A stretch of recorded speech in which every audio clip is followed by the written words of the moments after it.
भीम और हनुमान जी का मिलन।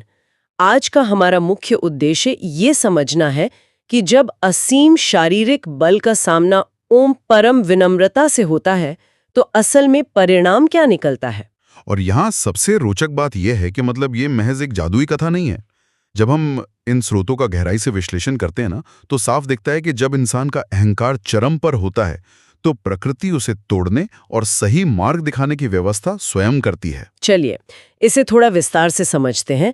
स्रोत बताते हैं कि जब पांडव वनवास झेल रहे थे तब द्रौपदी ने एक दिव्य सौगंधिक पुष्प की मांग की थी। हाँ, वो एक अत्यंत दुर्लभ कमल था। बिल्कुल, और भीम उसे लेने निकल पड़े। लेकिन हमारे स्रोतों में भीम की जो मानसिक स्थिति बताई गई है वो ज्यादा ध्यान देने योग्य है। उन्हें अपने अथाह शारीरिक बल पर इतना गहरा गर्व था कि वो मतलब खुद को पूरी तरह से अजेय मानते थे। सच कहूं तो जब आप लगातार पहाड़ उठा रहे हों और बड़े बड़े राक्षसों का वध कर रहे हों तो एक मनोवैज्ञानिक ब्लाइंड स्पॉट या एक तरह का अंधापन पैदा हो ही जाता है। एकदम सही कह रहे हैं आप। भीम को लगने लगा था कि दुनिया की हर बाधा को वो अपने बाहुबल से कुचल सकते हैं। ताकत अक्सर इंसान को ये भ्रम दे देती है कि वही ब्रह्मांड का केंद्र है।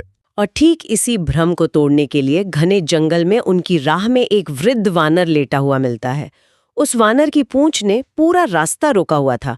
और यहाँ कहानी सच में बहुत दिलचस्प हो जाती है। बिल्कुल हो जाती है, क्योंकि भीम उसी अहंकार में वानर को पूंछ हटाने का आदेश देते हैं। हाँ, लेकिन वानर बड़ी शांति से कहता है कि मैं बूढ़ा हूं, तुम स्वयं ही इसे हटा दो। ये दृश्य बहुत ही प्रतीकात्मक है। स्रोत बताते हैं कि भीम पहले एक हाथ से, फिर दोनों हाथों से और अंततः अपनी पूरी ताकत लगाकर उस पूंछ को हटाने की कोशिश करते हैं। पर वो पूंछ टस से मस नहीं होती। जरा भी नहीं। अगर हम इसे बड़े परिप्रेक्ष्य में देखें तो वो पूंछ मात्र एक शारीरिक अंग नहीं थी, वो सत्य और विनम्रता का वो अटल भार थी जिसे अहंकार का भ्रम कभी नहीं उठा सकता। भीम का सारा गर्व वहीं टूट जाता है। उनकी सारी भौतिक शक्ति उस एक शांत अचल सत्य के सामने शून्य हो गई। ये बहुत ही सटीक बात कही आपने। हम आमतौर पर शक्ति को सिर्फ शारीरिक पैमाने पर तौलते हैं, पर यहाँ विनम्रता उस पर भारी पड़ गई। और जब भीम खुद को पूरी तरह शक्तिहीन महसूस करते हैं तब वो झुककर उस वानर से उनका वास्तविक स्वरूप पूछते हैं। और तब जाकर रहस्य खुलता है। हाँ, तब हनुमान जी अपना तेजमय दिव्य रूप प्रकट करते हैं। उन स्रोतों के इस हिस्से को पढ़ते हुए ही मन में स्वतः जय हनुमान का भाव जाग उठता है। बिल्कुल। और तो इस सब का असल मतलब क्या है? रहस्य ये खुलता है कि दोनों ही वायुदेव के पुत्र हैं। एकदम सही। हनुमान जी त्रेता युग के वायुपुत्र हैं और भीम द्वापर युग के। इस नाते हनुमान जी भीम के ज्येष्ठ यानी बड़े भाई हुए। दोनों में वायु का ही अंश है, लेकिन स्वभाव में जमीन आसमान का अंतर है। एक तरफ भीम है जो विनाशकारी तूफान की तरह आक्रामक है, और दूसरी तरफ हनुमान जी जो असीम शक्तिशाली होकर भी पूरी तरह विनम्र हैं। यही इस प्रसंग का मूल उपदेश है। हनुमान जी भीम को समझाते हैं कि बल का उपयोग हमेशा धर्म और न्याय के लिए होना चाहिए, अहंकार के लिए नहीं।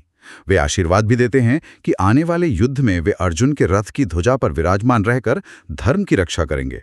निष्कर्ष यही निकलता है कि सच्ची शक्ति हमेशा विनम्रता में निवास करती है, और असली भाईचारा सिर्फ जन्म से नहीं बल्कि आत्मा और धर्म से जुड़ा होता है। ये एक महत्वपूर्ण सवाल खड़ा करता है। जी बताइए। सुनने वालों के लिए एक विचार है कि आज की इस तेज रफ्तार दुनिया में हमारे अपने जीवन में ऐसे कौन से वृद्ध वानर या न हिलने वाली पूंछ हैं जो खामोशी से हमारे रोजमर्रा के अहंकार की परीक्षा ले रहे हैं। ये सच में एक बहुत गहरा वैचारिक प्रश्न है जिस पर हम सबको सोचना चाहिए।